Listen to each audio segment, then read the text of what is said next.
Helmet না থাকায় স্বামী স্ত্রীকে পেটালেন এএসআই। ঘটনা বিশ্রামগঞ্জ থানা নাকা পয়েন্টে। অভিযুক্ত এএসআই বানুলাল দেববর্মা। ঘটনা শনিবার সকাল 9টা 30 মিনিটে দায়িত্বপ্রাপ্ত এক এএসআইয়ের হাতে আক্রান্ত স্বামী স্ত্রী। ঘটনা শনিবার সকালে বিশ্রামগঞ্জ থানার সামনে নাকা পয়েন্টে। খবর নিয়ে জানা গেছে, শনিবার সকালে অসুস্থ মাকে দেখতে সজল দেবনাথ ও তার সহধর্মিণী দীপিকা দেবনাথ স্বামী স্ত্রী একই বাইকে চেপে শিশুকে নিয়ে বিশ্রামগঞ্জ প্রাথমিক স্বাস্থ্যকেন্দ্রের উদ্দেশ্যে রওনা হয়। নাকা পয়েন্টের দায়িত্বপ্রাপ্ত এএসআই বানুলাল দেববর্মা তাদের দাঁড়ানোর নির্দেশ দিলে তারা নাকা পয়েন্টের সামনে দাঁড়ায়। পুলিশের বক্তব্য, যেহেতু ডাবল হেলমেট নেই তাই তাদের মোটা অঙ্কের জরিমানা দিতে হবে, কিন্তু এই পরিস্থিতিতে তাদের মা হাসপাতালে ভর্তি থাকায় তারা স্পট ফাইন দিতে রাজি না থাকায় পুলিশকে মামলা নিতে অনুরোধ করে। আর এতেই তেলে বেগুনে জ্বলে উঠে দায়িত্বপ্রাপ্ত এএসআই বানুলাল দেববর্মা। মুহূর্তের মধ্যে স্বামী সজল দেবনাথকে গলায় চাপা দিয়ে মাটিতে ফেলে বেধড়ক মারধর করেন। স্বামীকে বাঁচাতে গেলে স্ত্রী দীপিকা দেবনাথকেও মারধর করে রাস্তার পাশে ফেলে দেন। ছোট শিশুর সামনেই মা বাবাকে বেধড়ক মারধর করেন এএসআই বানুলাল দেববর্মা। আক্রমণের ভয়ে জুবুথুবু হাউমাউ করে শিশু চিৎকার করতে থাকেন। ছোট্ট শিশুর সামনেই মা বাবাকে টেনে হিঁচড়ে থানায় নিয়ে যায় পুলিশ।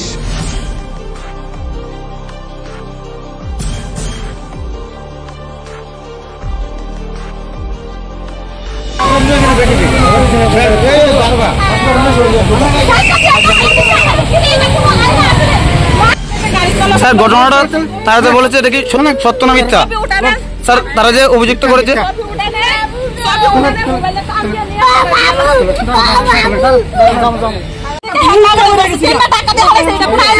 কি হয়েছে? কি হয়েছে? ঘটনা কি হয়েছে? কোনখান থেকে আইতেছেন আপনারা?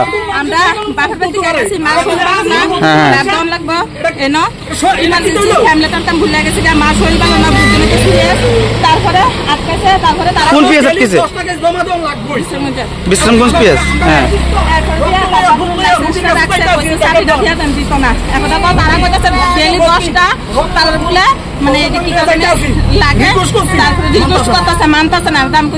আজকে ভুল হয়েছে আনতে না মা ভর্তি আমি এমনি ধরনে তারা আমার এমনি ডাক্তারটা 2বার ফালা কে ফেলাইছে? অফিসার ডাক্তারটা 2বার ফালা দিছে। বাচ্চাটা কাঁদতেছে, আমার স্বামীরে 2-3টা ঘুষি মারছে, হ্যামলেট বাড়াইয়া কাঁথা মারছে। কেলেকে স্যার বারবার রিকোয়েস্ট করতেছে, আমার মা শৈল না। পুলিশ মারছে? হ্যাঁ, তাই না। আচ্ছা, নাম জানতে পারছেন না অফিসারের? নাম না, তাই না। এখন আপনি কি চাইতেছেন? এখন আপনি কি চাইতেছেন? আমি চাইতেছি শাস্তি হোক, আমার যে টাকা থাকলেছে এটা রিটার্ন হোক। আমার স্বামী মা শৈল পালানো সবসময় তো আমি কইতেছি, স্যার আপনারও তো মা বোন আছে বাড়ির মধ্যে, আমি বিপদ হলে একদিনের লেগে ছাড়া দেন, আর কোনোদিন এমন তো কথা হেরে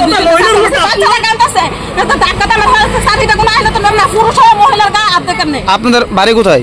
আমার বাড়ি শালগড়া, শ্বশুর বাড়ি, বাপের বাড়ি থেকে যাইতেছি।